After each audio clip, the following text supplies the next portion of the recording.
Glória a Deus. Pai, Senhor dos irmãos, os irmãos podem se assentar em nome de Jesus. Amém? Motivo, de alegria nós estarmos aqui. Amém?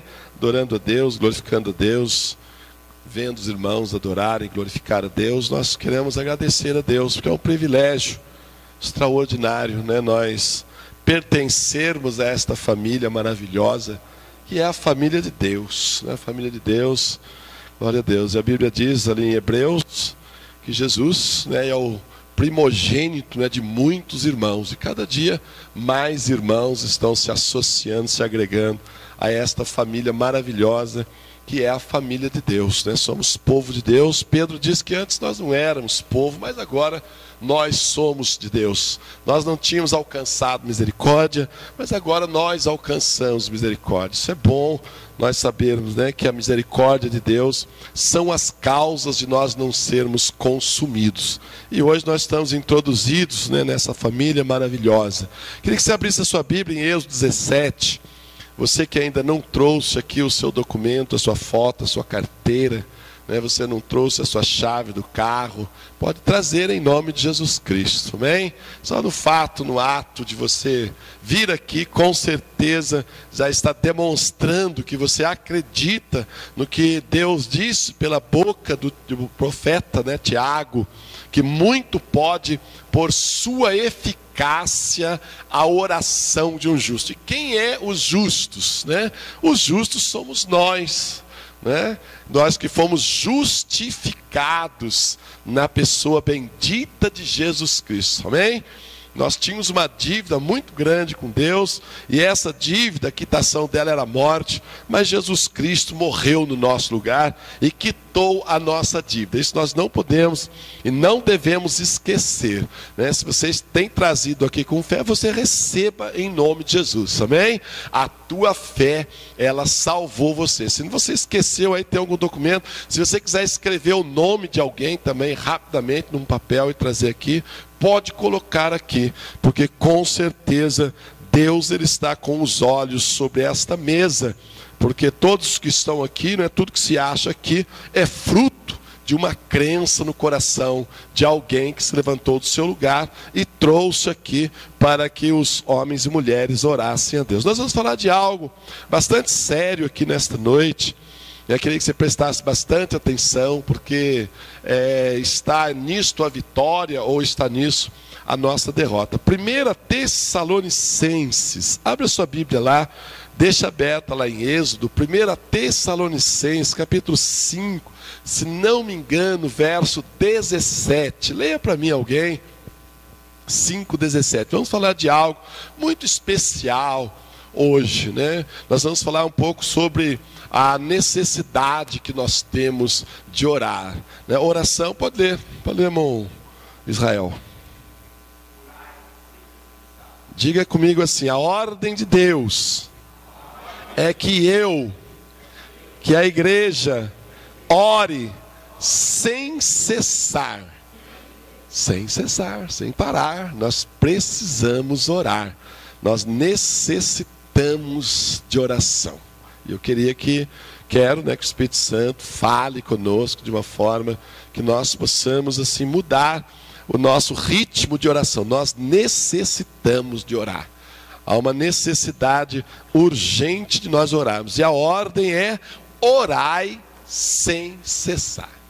De preferência, que você tenha um tempo especial para a oração. Como é importante a oração. Como a oração ela é levada muito a sério pela palavra de Deus, pela Bíblia, por Deus. E nós não podemos esquecer desta realidade. Nós já falamos no ano passado, no outro ano, falamos algumas vezes ali no parque, que foi feita uma pesquisa a nível mundial, e chegou-se à conclusão que a média de oração diária, há uns 8 anos atrás, era 3 minutos por dia. E agora, recentemente, há 1 ano e meio, essa média caiu para 2 minutos por dia, por cristão. Você imagina que que dificuldade, 2 minutos por dia, né? Alguns oram, né? 3, 4, 5, outros passam uma semana sem oração. Então a média dá 2 minutinhos por dia, e é uma média muito pouco, visto, né, a importância que Deus dá à oração e que nós também devemos dar à oração. Eu queria ler um texto que se explica por si mesmo. Nós temos falado, não tem, né, muita argumentação, não tem muito o que dizer. O próprio texto, ele fala de uma realidade terrível, de uma realidade tremenda, de uma realidade que nós não podemos de forma nenhuma, como igreja, né, servos de Deus, filhos de Deus, pessoas que realmente estão envolvidas realmente num projeto muito grande, né, de um projeto tremendo, que é o projeto de Deus, que é a salvação das almas, que é a libertação das pessoas, e é também nós vivermos, né, o melhor de Deus, vivermos uma vida boa.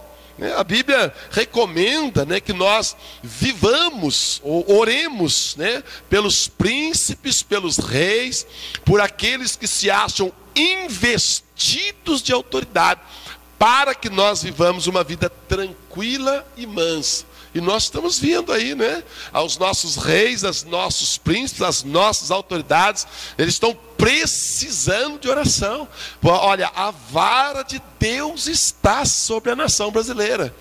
A vara de Deus está sobre a nação brasileira, que tem sido visitada de uma forma especial nessas 3 últimas décadas, e, né, o povo, as autoridades têm resistido a Deus, né? E as autoridades estão aí fazendo leis, né, que realmente, né, ela confronta totalmente com a palavra de Deus, e com certeza a vara de Deus está sobre esta nação, que está como um avião com o seu nariz embicado para baixo, né? E as pesquisas, né, só pioram dia a dia, e isso é sintoma de uma igreja que não tem, né, feito o que deveria fazer, está orando, está clamando também pelas autoridades.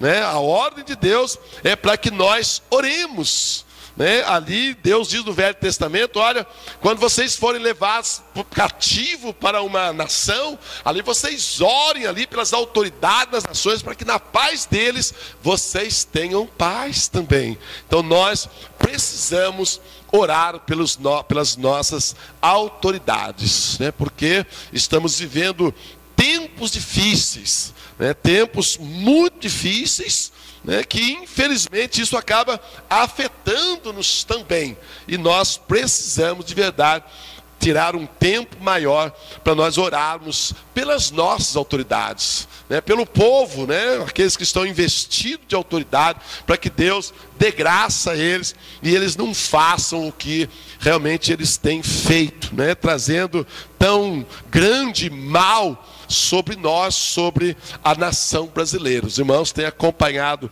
os noticiários, e isso nada mais é o desagrado de Deus a uma nação rebelde, né, que está aprovando leis malignas, absolutamente contrárias, né, aos princípios da moralidade do nosso Deus. Então, olha, nós precisamos orar sem cessar. Eu gostaria de ler esse texto para os irmãos, capítulo 17 do livro de Êxodo. 17 do livro de Êxodo. Eu vou ler aqui do 8 até o 16, quero que você acompanhe. Preste bastante atenção como é importante a oração, né? E temos falado nisso esse ano. Ali no parque nós temos tirado 2 assuntos importantes, que é a necessidade de orar e a necessidade da comunhão.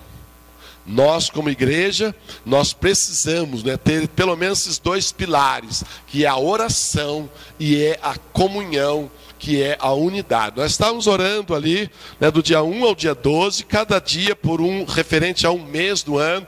E ali no dia 11, no dia 12, Deus colocou isso muito forte no meu coração. Eu coloquei para os irmãos que nós iríamos tratar bem fortemente esse ano com relação à necessidade de nós orarmos e a necessidade de nós vivermos em unidade.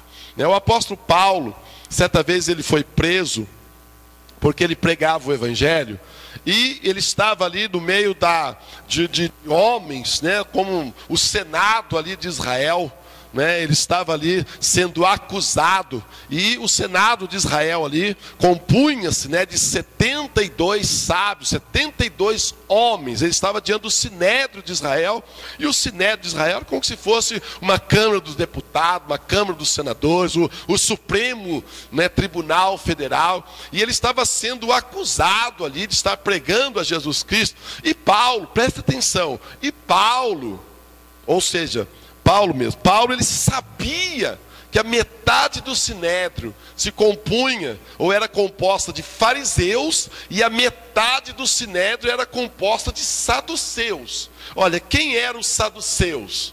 Era um povo que vivia ali em Israel, e a metade desses sábios, a metade desses homens eminentes, juízes daquela época, eles eram saduceus. E os saduceus, eles não acreditavam em anjos, não acreditavam em vida eterna, eles não acreditavam em ressurreição dos mortos. Eles não acreditavam. E os fariseus, eles acreditavam em anjos, eles acreditavam em ressurreição dos mortos, eles acreditavam em vida eterna, enfim. E Paulo sabia disso. Então Paulo estava numa situação difícil, porque o Sinédrio de Israel estava acusando ele, e ele sabia que havia essa divisão de ideologia, de teologia, na mente daqueles 72 pessoas que compunham o Sinédrio. Então, num momento ali, ele se levanta e diz: irmãos, a respeito da ressurreição dos mortos é que eu estou sendo julgado hoje aqui. A respeito da ressurreição dos mortos é que eu estou sendo julgado aqui. Aí jogou a farinha no ventilador. Os saduceus, ressurreição dos mortos. Os fariseus que criam na ressurreição dos mortos ficaram do lado de Paulo. Olha, será que um anjo falou com ele? Será que ele teve uma visão? E acabou a reunião. A metade começou a discutir com a outra metade começou a discutir com a outra metade. E instalou-se uma divisão total no meio daquela reunião de homens, sábios, inteligentes, o Senado de Israel. E acabou a reunião, não teve como mais, Ficaram aqueles que acreditavam na ressurreição, ficou do lado de Paulo. Você pode ler isso na Bíblia, Atos, capítulo 22, dali para frente. E o que eu quero dizer isso? O que eu quero dizer com isso hoje? Deus falou muito forte isso. O diabo, ele sabe que a divisão enfraquece. O diabo sabe que se você se levanta contra seu filho contra você, acaba em nada a sua casa. Se você se levanta contra o esposo se levanta contra você, acaba em nada a sua casa. Ele sabe disso. Assim como Paulo, ele sabia que se ele colocasse uma divisão, uma contenda no meio daquele Senado, ele ia acabar com aquela reunião. É exatamente isso que ele fez. Então ficou muito forte, e esse ano nós estamos tratando especialmente mais na Santa Ceia, falando da necessidade que nós, como igreja, porque é vergonhoso, as pessoas que são um pouquinho mais entendidas, ver essa discussão tremenda, e essa divisão, e essa desassociação terrível que está no meio da igreja brasileira. Um querendo atacar o outro querendo atacar um, usando a mídia, usando a televisão, e um realmente desferindo golpes tremendos, flechas mortais contra o outro ministério. Porque o diabo, ele sabe que se ele colocar uma divisão entre nós, igreja, irmãos, ministérios, ou como famílias mesmo, Jesus Cristo, ele diz, olha, o reino dividido, ele não subsiste. Se Satanás se levanta contra Satanás, né, o reino dele não vai subsistir. Então esse ano nós estamos falando sobre isso, a necessidade de nós nos unirmos. Porque quanto mais dividido nós tivermos, mais enfraquecido nós seremos. Tanto como igreja, congregação, ministério, como família, como irmãos.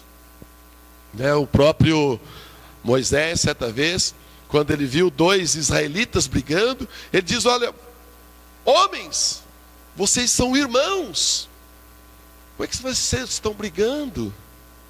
Né? Então nós não podemos, nós precisamos, nós necessitamos de realmente lutar pela unidade no vínculo da paz. Lutar na sua casa, né, nós precisamos. A Bíblia diz assim, né, em Mateus 5, bem-aventurado os pacificadores, porque eles serão chamados filhos de Deus. Então nós precisamos ser pacificadores, né? Seja lá na sua empresa, seja no seu casamento, né? Ver os seus filhos lá meio se levantando, você tem que ser pacificador, né? Se você vê, você que é um filho mais adulto, os pais lá meio na briga, você que é filho, já é cristão, já é grandinho, você tem que dobrar o joelho no chão, tem que, né, procurar pacificar. Não tender para o pai ou tender para a mãe, porque aonde a briga, aonde a divisão, o diabo está no meio e acaba que ninguém tem razão. Então nós precisamos ser pacificadores. Nós temos, como Davi diz, né, enquanto eles, né, eu sou pela paz, enquanto eles teimam pela guerra. Então nós precisamos ser pacificadores. Então nós, como família de Deus, como povo de Deus, nós precisamos realmente lutar pela unidade, porque a unidade faz crescer. A unidade, ela faz nós andarmos, né, como igreja, ministério, como família. E nós temos visto hoje, né, tantas famílias, né, totalmente esfaceladas, porque há intrigas, há brigas e há ciúmes. Então isso é um dos pilares que nós estamos tratando, né, ali no parque, neste ano, a necessidade de nós nos unirmos, pegar firme, né? A Bíblia diz: um ao outro ajudou, e ao companheiro diz: esforça-te. Amém? Nós precisamos nos esforçar, porque nós somos família de Deus. E mais uma vez, né, eu queria reforçar: o diabo sabe, né, que se ele colocar uma divisão entre o marido e a esposa, acaba a família.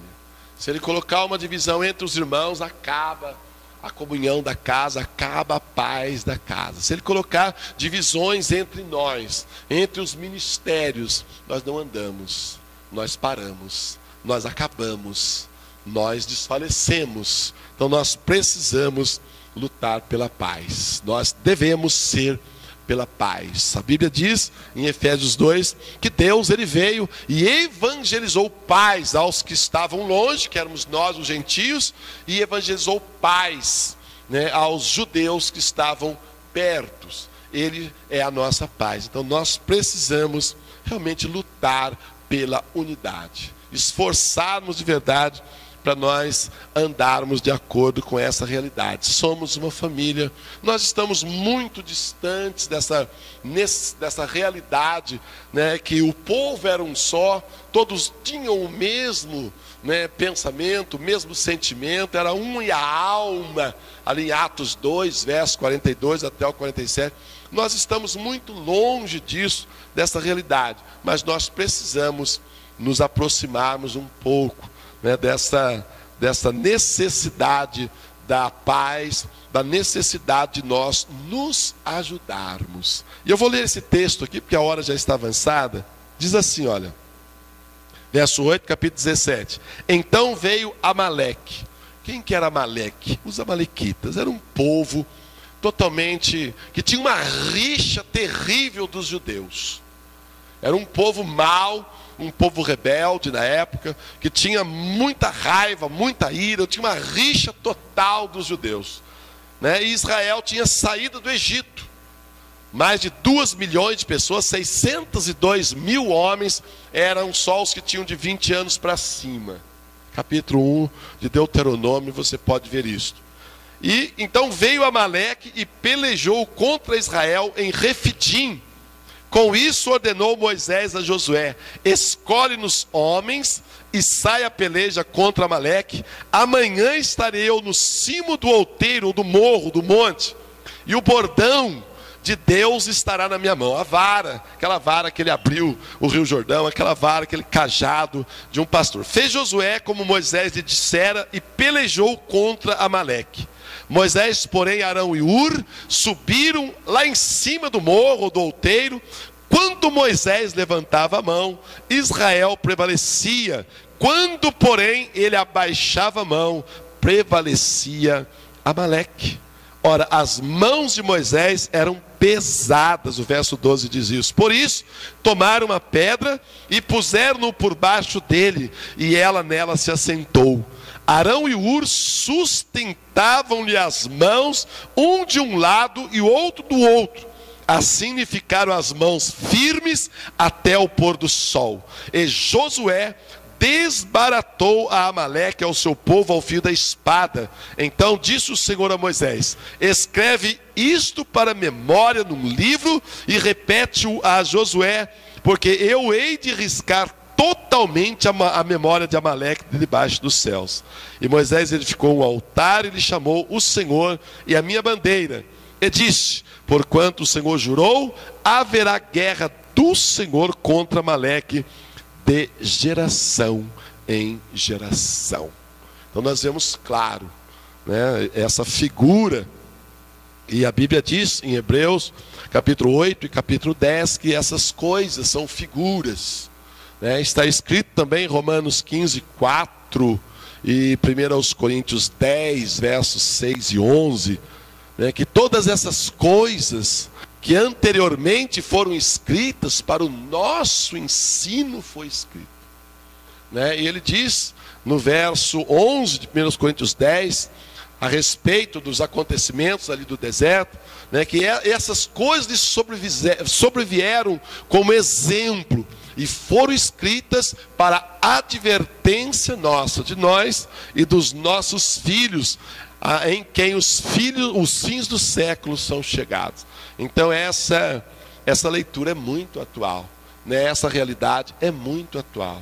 Seja para mim que tenho 54 anos, seja para você que tem 18, 16, 30 ou 40, você que é um cristão, né, que tem 12 ou 15 anos, é uma realidade que nós não podemos desprezar de maneira nenhuma.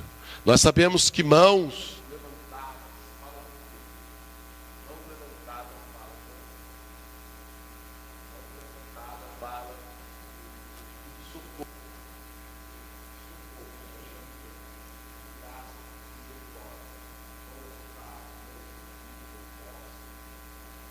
diz Paulo escrevendo: eu quero que os varões orem em todos os lugares, levantando as suas mãos santas, mãos sem ira e mãos sem animosidade, né? Em Eclesiastes capítulo 11, se não me engano, verso 2, ele diz assim: olha, semeie a sua semente pela manhã e durante o dia não cesse as suas mãos.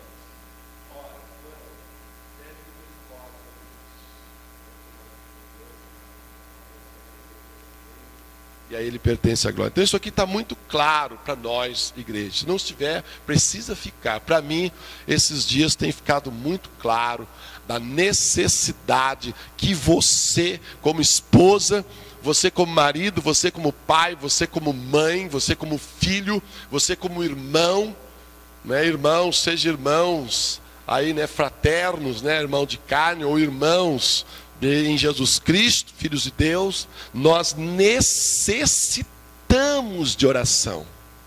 Aqui diz claro, sabe? Aqui diz claro que quando Moisés estava com as mãos levantadas, o que acontecia? Josué, com o seu exército, ele prevalecia.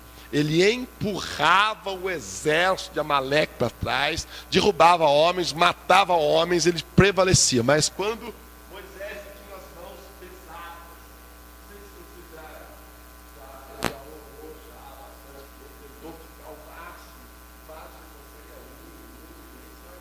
queimado. Por isso principalmente para você quando está joelho, você tem que ficar bem retinho e levantar. Senão você consegue contemplar ela. Tá vendo? Você vai esquentando, vai dando uma dor que você não aguenta, né? Você abaixa o braço, dá uma descansadinha. Mas a mão levantada em si é um símbolo. Nós precisamos levantar as mãos, mas mãos levantadas fala de oração. Aqui está claro que quando Moisés, ele mantinha a mão levantada, Israel prevalecia. Israel empurrava os inimigos para trás, mas quando ele abaixava a mão, quando você deixa de orar, isso é real, você tem que enfrentar essa realidade. Nós temos enfrentado. Veja a sua casa, veja a sua família, veja os seus vizinhos, veja as nossas famílias, como estamos assim em grandes dificuldades, porque não há oração. Eu não falo oração de 1 minuto ou 2, é você separar um tempo, andar orando. Talvez todos nós andamos orando, clamando, tentamos orar em língua, tentamos orar o tempo todo, mas é um tempo de qualidade, onde você separa como esposo ou os dois juntos, para clamar a Deus, implorar a Deus, para colocar as suas questões, as questões de Deus, o seu ministério, a sua família, o seu emprego, os seus filhos, enfim, colocar diante de Deus, cercá-los, rogar por eles em nome de Jesus ao nosso Deus. Nós precisamos fazer isso. Porque se as suas mãos estiverem abaixadas, não estiver em oração, o diabo, ele está te empurrando para trás, ele está te cercando, ele está roubando, ele está matando, seja a alegria, seja o gozo, seja a satisfação de um casamento feliz, de um lar feliz, de um ministério abençoado, ou de ser um pai, uma mãe amada, respeitado, um obreiro. O diabo está empurrando para baixo, matando, roubando e destruindo. Então nós precisamos orar. Nós necessitados, não há dúvida nisso. Se as suas mãos como marido e esposa, diácono, presbítero, pastor, se as suas mãos como um filho, como um aluno, um estudante de fato, está para baixo, é derrota, é dificuldade, é dor, é vergonha, é morte, é retrocesso. Então nós precisamos, nós necessitamos, você precisa orar, você precisa buscar de Deus um tempo de oração. Um tempo você está clamando, está colocando diante de Deus as suas questões, como nós já falamos. Porque mão abaixada, falta de oração, as coisas não avançam, as coisas não andam, pelo contrário, as coisas retrocedem.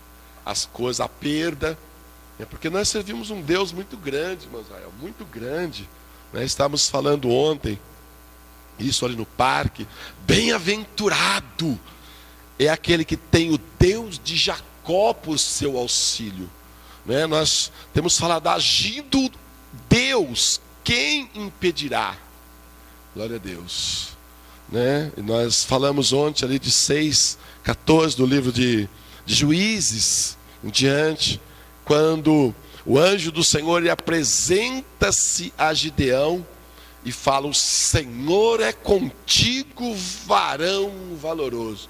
Qual foi a resposta de Gideão? Olha, o Senhor, o Senhor nessa tradução, o Senhor Deus, Deus é o Yahvé Todo-Poderoso, Deus ali é o Shaddai, o provedor, o Senhor é contigo. Ele está falando do Yahvé, aquele que se apresentou a Faraó, o eu sou que sou, aquele que era, que é e será eternamente, o Todo-Poderoso, de onde todo o poder emana. O Senhor é contigo. E ele diz: nossa, mas o Senhor é conosco, por que tanta miséria, tanta desgraça, tanta dor, tanta humilhação, tanta vergonha, tanta derrota, tanta... É de se estranhar. Se Deus é comigo, é com você, o negócio anda, o negócio tem que fluir. Ele teve um errinho teológico. Nós temos que tomar cuidado com os nossos erros teológicos, porque o anjo falou: o Senhor é convosco, é contigo. Não falou que era com a nação. Com a nação de Israel, realmente ele não era tanto que a nação de Israel estava oprimida pelos inimigos, estavam sem comida, morando nas covas, morando nos túmulos, morando nas cavernas, por causa dos inimigos. Então Israel, Deus não era com Israel, não era com Israel. A ira de Deus estava sobre Israel, ele retirou-se de Israel e o inimigo desceu o chicote em Israel. Mas o Senhor disse que ele era com Gideão. E ele falou: Gideão, porque eu sou contigo.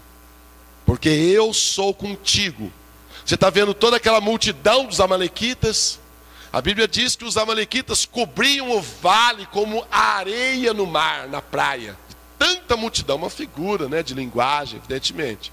Mas os amalequitas estavam no vale todinho. E ele diz: olha, porque eu sou contigo, você vai derrubar toda essa multidão de centenas de milhares de homens, como se fosse um só homem. E é exatamente isso que ele fez. Com ele, com o seu exército de 300, realmente demonstrando que Deus estava com ele. Então isso tem me preocupado muito, sabe? Muito, tem que me preocupar e tem que te preocupar, porque se Deus realmente é conosco, não tem adversário, não tem inimigo, não tem crise, não tem. Então nós precisamos fazer uma avaliação total, radical, hoje na minha e na sua vida. Sabe, eu estou absolutamente preocupado com essas realidades, porque se o Deus de Jacó é o meu auxílio, nós falamos e temos falado, Jacó, né, Labão mudou 10 vezes em 6 anos o salário do seu genro, que era Jacó, estava trabalhando por Labão. Trabalhou 7 anos por Lia, trabalhou 7 anos por Raquel e 6 anos pelo salário dele. E nesses 6 anos ele enriqueceu.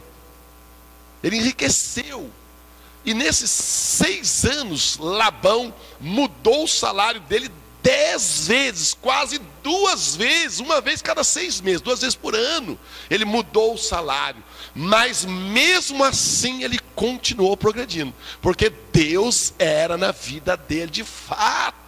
Então isso tem assim me preocupado muito, né, de rever a minha vida, né, o meu viver diário, as minhas respostas em amor, em misericórdia, em perdão, em fervor, em oração, em clamor, em súplica, né, aproveitando as oportunidades para evangelizar, para pregar, para falar de Jesus Cristo, quer seja para os nossos filhos dentro de casa, para os nossos esposos, ou para os nossos vizinhos. Nós precisamos realmente rever o nosso posicionamento cristão, porque realmente se Deus é por nós, somos salvos. Agora a mão de Deus realmente está sobre nós, né, governando, direcionando. Nós estamos um pouco longe disso. E nós precisamos, você precisa orar. Você precisa, não tem para onde escapar. Seja jovem, seja menina, seja menino, nós necessitamos de clamar a Deus. Você quer libertação? 8:32 de João. Diz assim, olha, e conhecereis a verdade. E a verdade é, você tem que orar. Você tem que colocar o joelho no chão. Você precisa colocar a boca no pó. Né? Ali no livro de Provérbios diz isso. Né? Em Eclesiastes, Deus diz assim que Deus colocou um jugo pesado sobre os jovens, principalmente nos dias de hoje. E ele diz, né, olha jovem, coloca a boca no pó. Quem sabe há esperança para você escapar, né, dessa sensualidade maligna que vive à solta hoje. O jovem, ele não vai conseguir se ele não põe a boca no pó e clamar por misericórdia, por piedade a Deus. Com certeza, se José não fosse um moço de oração, um moço sério, ele também tinha sido apanhado pelo laço, né, que o diabo lançou sobre ele pela mulher ali de Potifar. Mas era um homem que estava atento, é um homem que estava em oração, e nós precisamos orar. Capítulo 12, do 5 ou do 1, né, em diante, ao 10 do livro de Atos, fala, né, do poderoso efeito da oração, em especial da oração da igreja. A Bíblia diz que Pedro, ele estava preso, guardado por 4 escoltas de 4 soldados cada um, trancados até a rua, tinha 3 portas de ferro, e 16 soldados. O que eu quero dizer? O que a Bíblia diz? Que tinha 16 soldados treinados para guardar um homem. Um homem. O que é isso? É a guarda pesada que Satanás coloca sobre as pessoas, para vigiar as pessoas, para depois humilhar as pessoas, para depois matar as pessoas. Ele escarnece das pessoas. E para nós furarmos esse bloqueio, só na oração, só no jejum.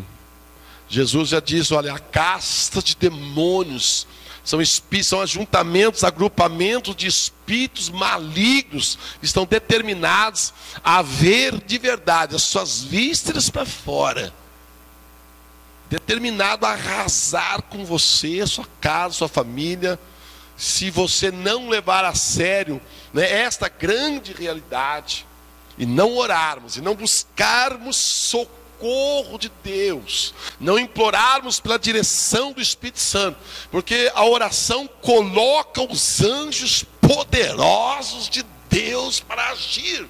Senão os anjos, né, estão vendo-nos, né, sendo sufocados, atacados, massacrados, roubados, saqueados. Eles não podem fazer nada, porque eles dependem do meu clamor, da autorização de Deus. E nós lemos, né, no livro de Daniel, que Daniel, ele se propôs a orar a Deus, né, por uma revelação que Deus lhe tinha dado em visões. E ele se propôs a orar, ficou 21 dias de um jejum parcial, buscando a Deus, clamando a Deus, e a resposta foi, olha, desde o primeiro dia que você colocou no coração de orar e me buscar, a resposta saiu. Mas o príncipe do reino da Pérsia, né, ele deteve, né, o arcanjo Miguel. E se Deus não tivesse enviado socorro, e como é que Deus enviou socorro? Pela persistência de Daniel, o bloqueio dos demônios não seria furado pelos anjos de Deus. Parece brincadeira, não parece? Parece brincadeira. Mas assim como no nosso meio nós temos exércitos poderosos, nós vemos as Farc. Faz quantos anos? 30 anos, 40 anos, 50 anos que o governo colombiano está pelejando contra esse exército. E quem que é a autoridade? O governo colombiano. Jesus Cristo diz, eis que vos dou ao poder e autoridade. Né? O exército colombiano tem o poder, mas tem a autoridade. Mas o colombiano tem poder. E ele resiste à autoridade. E assim funciona no reino das trevas, né? Tem demônios poderosos, assim como tem anjos poderosos, que são capitões, generais lá do exército de Deus. Assim generais e capitões do exército de Deus se revoltaram contra Deus e foram expulsos do céu, e não perderam o poder, e não perderam a autoridade deles. Então eles têm forças, né? Se o exército de Deus tem bomba atômica, eles também têm bomba atômica. Então há um confronto entre forças poderosas pelo domínio da minha alma, da sua alma, da alma do seu filho, da alma do seu pai, da alma da sua mãe, da alma do seu vizinho. Há forças poderosas guerreando pela influência e pelo domínio da alma, da mente, do espírito das pessoas, das circunstâncias, da vida das pessoas, para que as pessoas não andem, não vão para frente, não, né, produza, não sejam libertas, não busquem a Deus, não sejam salvas. E se eu e você não orarmos, não buscarmos, não adianta. Deus, né, ele precisa da nossa oração. Deus, ele precisa que você clame, que você suplique, que você implore, que você jejue, misture jejum, misture oração, porque isso fala de valor, né? Se aquilo é valoroso, se é a salvação do seu pai, da sua mãe, né? A paz do seu lar, a porta de emprego, isso é valoroso, tem que custar realmente, você tem que buscar a Deus, você tem que mostrar que isso é valoroso, deixar de comer um dia ou dois, ou seja, parcial, você ter uma vida jejuada, uma vida de oração, porque senão as coisas não andam, as coisas não vão para frente, as coisas não deslancham, anda, volta, sobe, desce, então nós precisamos orar. A Bíblia diz que Pedro, pois, versículo 5, Pedro, pois, estava guardado com 4 escoltas de 4 soldados, mas havia um porém maravilhoso, havia por parte da igreja oração incessante a Deus a favor de Pedro. Glória a Deus. E o que aconteceu? O anjo foi enviado e trouxe a libertação a Pedro. Deus fez um milagre, Deus fez algo tremendo, e é assim que Deus gostaria de fazer na minha, na sua vida. Se disponha para orar. Eu tenho falado no parque, né? Desde o dia 8 de outubro, diga assim, glória a Deus. Desde o dia 8 de outubro, que é o dia dos pais, né, que a minha esposa, ela falou, deu uma palavra lá no parque sobre pai, né, o P, o A e o I. Ela falou do P, do A e do I, né. Um discurso sobre isso, mas quando estava lendo o livro de Jó, capítulo 1, né, e 2, quando estava lendo, o Espírito Santo tocou muito forte no meu coração, sabe? E ali antes de terminar, eu fiz um propósito do coração.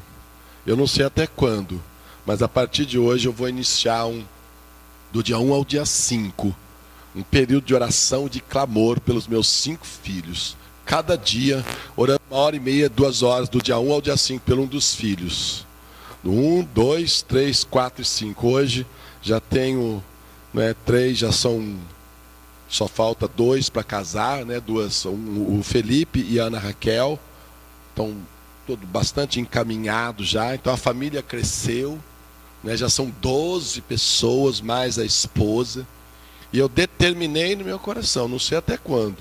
Já até fevereiro agora, né, já conseguimos. Desde o dia agosto, desde setembro em diante, tenho conseguido levantar do dia 1 ao dia 5, todos os dias de madrugada, e clamar por eles, e colocar eles diante de Deus, sabe, implorar a Deus. Sempre orei por eles, todos servem a Deus, graças a Deus, mas nunca fiz isso, e resolvi fazer isso, e tenho visto Deus operar, tenho visto Deus mudar nessa circunstância, mudar situações, porque Deus, Ele precisa da sua oração. Você não pode deixar de orar, você tem que orar, você tem que insistir. A Bíblia diz, Salmo 115:16, que os céus dos céus é os céus de Deus, mas a terra Ele deu aos filhos dos homens. E a terra, segundo Mateus, Lucas e Marcos, está arrendada para nós, está alugada para mim e para você. Deus alugou-nos a terra. E se nós quisermos que Deus mexa aqui embaixo, você precisa autorizar Ele, pedir a ajuda dEle. Porque a administração das coisas está na sua responsabilidade. Por isso nós precisamos orar. Nós precisamos clamar. Não deixe de orar. Experimente um novo tempo na sua vida. Ore mais. Se disponha. Nós não podemos levar a vida de qualquer jeito. Levanta no hora, deita no hora, sai no hora, senta para comer no hora. Nós temos que ter um tempo de oração. Um tempo. Nós vemos, o primeiro gentio que se converteu, foi batizado, e batizar com o Espírito Santo era Cornélio. Um soldado que tomava conta de 100 soldados romanos, um soldado piedoso, que todos os dias, às 3 horas da tarde, ele entrava no quartinho dele, dobrava o joelho e buscava a Deus. E naquele quartinho ungido, Deus se apresentou a ele. mandou chamar Pedro, e Pedro veio. Ele se converteu, a sua casa toda, foi batizado no Espírito Santo, batizado nas águas. Esse foi o primeiro cristão convertido, um homem de oração. Então seja um homem, seja uma mulher de oração, seja uma criança de oração, seja um menino de oração, uma menina de oração. Amém? Vamos ficar de pé, vamos orar aqui pela mesa. Glória a Deus. E saiba que Deus, Ele te ouve. Que Deus, Ele precisa do seu clamor. Como nós falamos, experimente um novo tempo na sua vida. Ore, ore, ore e ore. Ore em línguas. Se você for batizado com o Espírito Santo, ore em línguas. Paulo, o nosso grande exemplo, né? Ele pode dizer: eu oro em línguas muito mais do que todos vocês. Paulo, um homem de oração, um homem que realmente, né, diz a história. Os irmãos já viram um cavalo? Tem os cavalos, sempre tem, né? Tem aquelas, até hoje ninguém sabe por que tem aquelas coisas duras, né? Aquela carne pisada por dentro, ninguém sabe por que tem. Vocês já viram, né? Vocês conhecem cavalo. A partir de hoje, olha, o cavalo, a égua, a mula, o burro, a parte de dentro da mão dele sempre tem uma coisa dura, uma carne estranha assim. Ninguém sabe por causa do porquê daquilo até hoje. E diz que Tiago, o Tiago, que era irmão de Jesus, um grande líder, diz que o joelho dele era uma casca grossa. Era um negócio grosso que tinha.